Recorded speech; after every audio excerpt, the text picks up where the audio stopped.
Hello guys, जय श्री राम सभी भाइयों को। तो आज हम अपने राइडर लेकर निकल पड़े हैं सैलून की तरफ हेयर कटिंग के लिए। ये सुनील है, सुनील चला रहा है बाइक। मुझे लग रही थी सर्दी, इसलिए मैंने बांध रखा था स्कार्फ। और इसके बाद ये पहुंच गए हम डाइना पुलिस चौकी के पास। ये डाइना पुलिस चौकी, इसके बाद आएगा मार्केट। ये आ गया है अपना मार्केट, देख लीजिए सारे भाई। इसके बाद आएगा अपना रेलवे फाटक। तो आ गए, देखिए गाइस, ये आ गया अपना रेलवे फाटक। और यहाँ पे तो रेलवे फाटक पे ट्रेन आएगी, इसलिए हमें करना पड़ेगा वेट। तो हम यहाँ पे करते हैं वेट ट्रेन का आने का। तो हम यहाँ पे दोनों कर रहे हैं वेट। अभी ट्रेन आएगी, उसके बाद यहाँ से जाएंगे। अपना सैलून आगे ही है इसके बाद।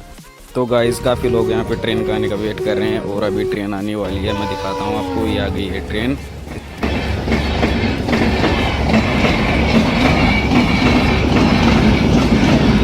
तो गाइस इसके बाद चलते हैं हम सैलून की तरफ। यहाँ है थोड़ा ट्रैफिक, इसलिए हम चलते हैं थोड़ी धीरे। और आगे आने वाला है अपना सैलून। तो फाइनली दोस्तों ये आ गया अपना सैलून। मैं आपको बैक कैमरा करके दिखा देता हूँ सैलून, जिसके लिए हम इतनी दूर आए हैं यहाँ पे।